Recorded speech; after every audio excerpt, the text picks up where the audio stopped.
নাচন কোদন দৃশ্য। 16কে উল্টো করলে 61, তাতেই খুশি লোচন বাবু। ব্যাকগ্রাউন্ডে যখন গান বাজছে, আমার অন্তর কাটিয়া দেব তোমারে, ভালোবাসো যদি আমারে। প্রশ্ন হচ্ছে, পাহাড়ে এত এত অনুন্নয়ন, তবে কি গানের ভাষার মতোই কাটতে পারবে মথার ভোট? সত্যি ভালোবাসবে পাহাড়ে থাকা শোষিত অবহেলিত পাহাড়ি মানুষরা? গতকাল ছিল 22 কাঠালিয়া মির্জার রাজাপুর কেন্দ্রে নির্বাচনী প্রচার। সমতল থেকে গুটি কয়েক নেতা গিয়ে পাহাড়ে কিছু সংখ্যক বিজেপি কর্মীকে একত্রিত করে পাহাড়ের রাস্তায় হাঁটলেন লোচন বাবু ও তার সাঙ্গপাঙ্গরা। নাচ গানে পাহাড়কে মুখরিত করতে চাইলেও সেদিন যেন পাহাড়ের মন ভারী ছিল, কিন্তু লোচন বাবু ও তার কর্মীদের নাচ যেন বিমুখিত ছিল। 16 পরিবারের 61 জন নতুন সদস্যকে মথাতে ছাড়িয়ে এনে যেন গোটা কেন্দ্রটাই জয় করে নিলেন লোচন বাবু। এই যোগদান সম্পর্কে মথার অন্যতম নেতা ডেভিড মোরা সিংকে প্রশ্ন করা হলে তিনি বলেন, মরার 6 মাস আগের উল্লাস, পাহাড়ের যোগদানে পাহাড়ি নেই, হিন্দু মুসলিম করে আর কয়দিন। বলছি, গতকাল 22 কাঠালিয়া মির্জা কেন্দ্রের কালীখোলা এডিসি ভিলেজে এমডিসির নেতৃত্বে 16 পরিবারের 61 জন ভোটার আপনাদের দল তথা রাজাকে ছেড়ে বিজেপি দলে যোগদান করেছেন, এবং ওনাদের ওই যোগদানের পরবর্তী সময় যে একটা নাচের যে দৃশ্য দেখলাম, মনে হচ্ছে কোথাও যে ওনারা সত্যি বিজেপিকে ইতিমধ্যে ক্ষমতা এনেছেন। কি বলবেন এই বিষয়টা নিয়ে? গণতান্ত্রিক দেশে গণতান্ত্রিক উপায়ে যে কোনো দল রাজনীতি করতে পারে, এতে যোগদান করা বা না করাতে বলার কি আছে? আর এখানে যোগদান করা বা না করার ব্যাপারে ওখানে কি বলেছেন, কত পরিবার? আর 16 পরিবারের 61 জন তারা দেখিয়েছেন। পরিবার দরকার। বিজেপিতে তো আজকাল কেউ জয়েনিং করে না। আজকাল বিজেপিতে যদি একজন দুইজন জয়েনিং করে, হ্যাঁ হ্যাঁ, এই দিল্লির এই বিজেপির রাজ্য অফিসে নিয়ে এক দুইজন পেলেও ওরা ডাকডুল পিটিয়ে করে, তাহলে লোকাল লেভেলে জয়েনিং করা এটার মতো তো সন্দেহ আছে আর কি। আচ্ছা, কতটা প্রভাব ফেলতে পারে এই মুহূর্তে, কতটা প্রভাব? কিন্তু এদের মধ্যে তো তিপ্রাসাই নেই।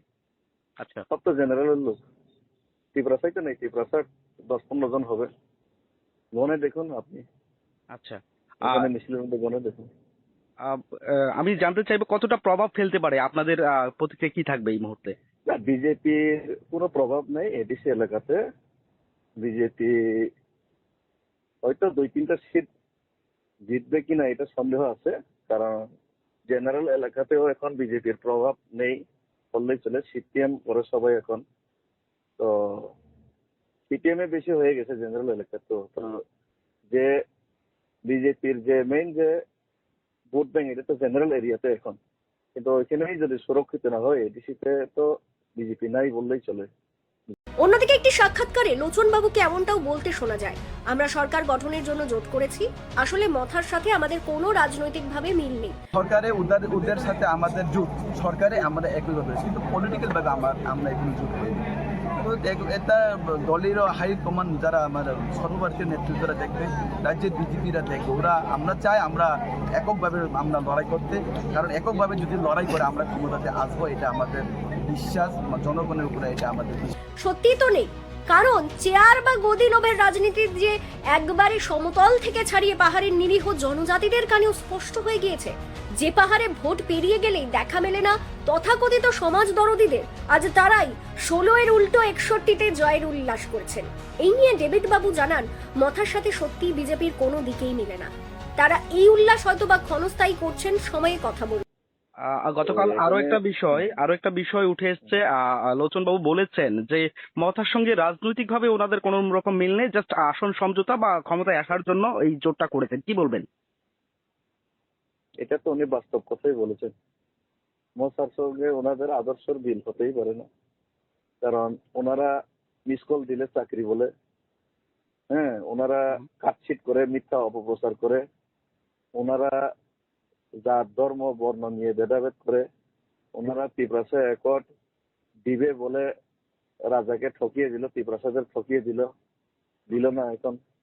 এখন উল্টা কথা বলে, বছরে 50,000 চাকরি দিব বললো, হয়নি। তাই মিস কল দিলে চাকরি দিব বললো, 10,323 কথা বললো, হয়নি। ওনারা প্রতিনিয়ত এই মুসলিমের বিরুদ্ধে কথা বলে, মুসলিমের ভোট লাগবে না বলে, অথচ মুসলিমের মাইনরিটি সেল ওনারাও করে রেখেছেন। তো ওনারা দলিতের পক্ষে কথা বলেন, কিন্তু রাষ্ট্রপতিকে ওনারা সম্মান জানান না, নিজের রাষ্ট্রপতিকে সম্মান জানান না। তারপরে ওনারা দলিত বিরোধী, এটা তো বারবার প্রমাণ হয়েছে।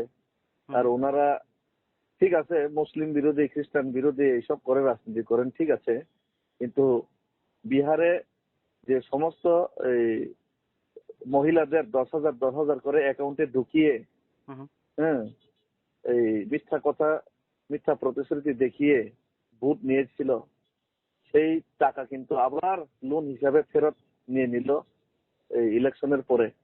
ওখানে তো হিন্দুদেরও ঠকিয়েছেন, মহিলারা তো সব হিন্দু ছিলেন।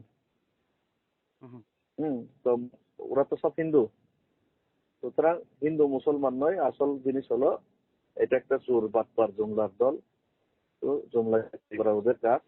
তো জুমলাগিরি করা, আর যারা সত্যের পক্ষে কথা বলেন বা অন্যায়ের বিরুদ্ধে কথা বলেন, আর যে কোনো একটা জাতির মুক্তির জন্য লড়াই করেন, তাদের মধ্যে ফারাক তো থাকবেই। একেবারে। তাহলে এই যে যোগদান বা এই যে উল্লাস, বিজয় উল্লাস ওনারা দেখাচ্ছেন, তাতে আপনারা কোথাও চিন্তিত নন কি? মরণের আগে 6 মাস পাগল। মরণের আগে 6 মাস পাগল। একেবারে। ধন্যবাদ, ধন্যবাদ।